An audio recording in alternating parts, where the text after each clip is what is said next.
आज मैं अपने डोको धमाका चैनल पे आपका स्वागत और अभिनंदन करती हूँ। बिन सत्संग विवेक न होई और राम कृपा बिन सुलभ न से।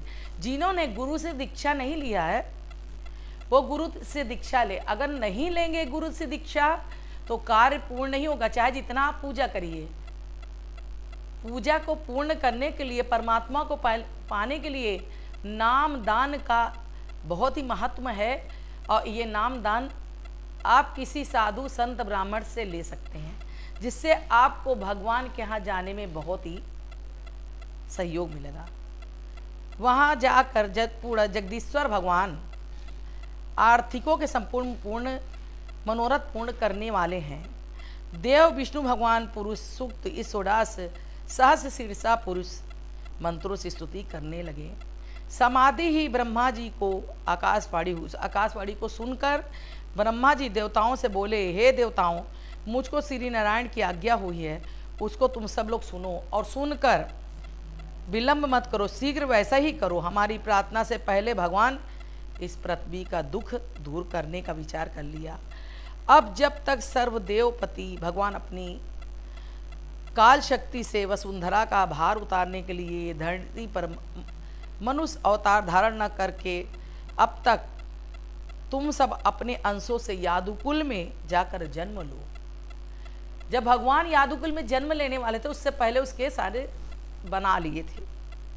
वासुदेव देवकी भवन में साक्षात आदि पुरुष भगवान आकर प्रकट हुए। उनके संग विहार करने के लिए अपने हित के लिए देवपत्नी श्री ब्रज में जन्म धारण करी। सहस्र मुख वाले सौ प्रकाश विष्णु भगवान की अनंत कला से शेष जी महाराज श्री कृष्ण के साथ लीला करने के लिए बालभद्र नाम से प्रथम ही वासुदेव घर जन्म धारण करेंगे।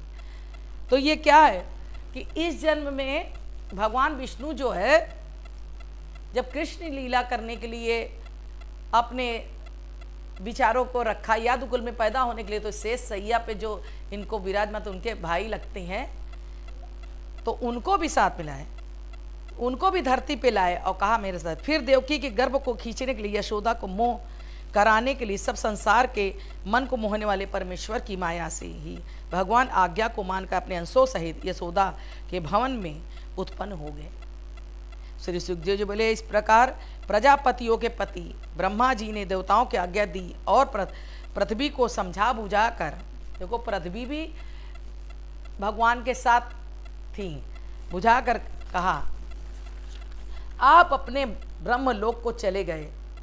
यादुपति से सूरसेन पहले मथुरापुरी में बसता हुआ माथुर सूरसेन आदि देश को भुगता रहा। यह मथुरापुरी सदा से यदुवंशुओं की राजधानी है। यादुओं की राजधानी कहाँ पे है?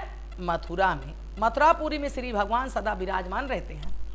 कंस की अनीति से उग्रसेन अत्यंत दुखित रहते थे। उग्रसेन का भ्राता जो देवक है, उसकी कन्या देवकी जब विवाह की योग हुई, तब उसने उग्रसेन और कंस से कहा, इस लड़की विवाह किसके साथ करें? कंस बोला, आजकल यादवंशियों में सूरसेन बड़ा तेजस्वी प्रतापी राजा है, उसके पुत्र वासुदेव साथ इसका विवाह कर दो तो अच्छा होगा। देवक ने उसी समय ब्राह्मण को बुलाकर शुभ लग्न भी निश्चित कर राजा सूरसेन के घर टीका भेज दिया। टीका को क्या कहते हैं? तिलक। सूरसेन बड़ी धूमधाम से बारात सजा कर सब देश के नारियों को संग ले, जब यादवंशी मिली मथुरा में वासुदेव जी विवाह के लिए आए। जब बारात मथुरा के समीप आई तो उग्रसेन देवक कंस अपनी सेना संग लेकर आए।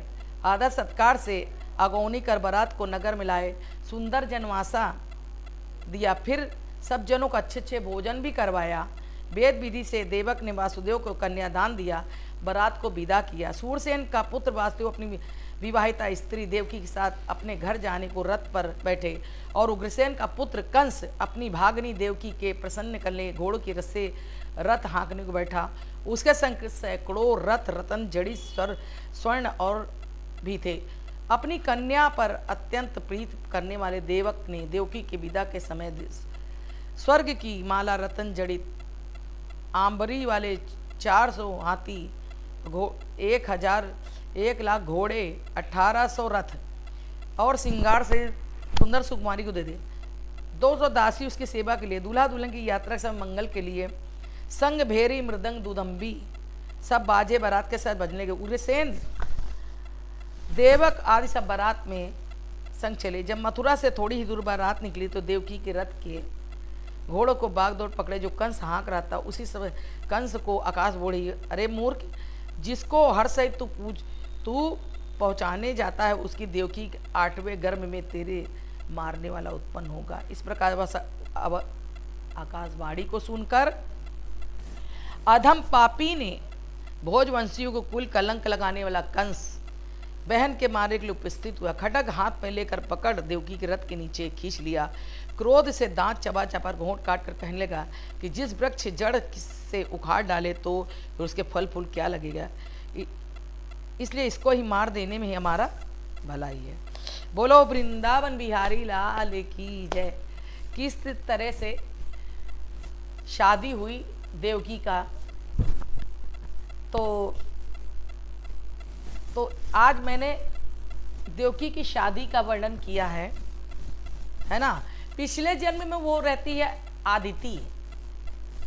जब आदिति थी तो अपने पुत्र के रूप में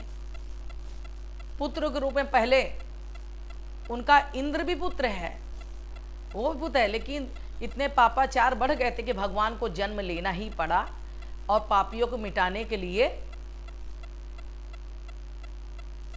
महाभारत भी रची और सबको उसे मार के और कंस का अंत करके अपने कार्यों को पूर्ण करके भगवान अपने लोक को चले गए। बोलो वृंदावन बिहारी लाल की जय।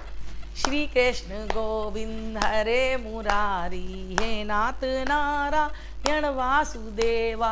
श्री कृष्ण गोविंद हरे मुरारी, हे नाथ नारायण वासुदेव। बोलो वृंदावन बिहारी लाल।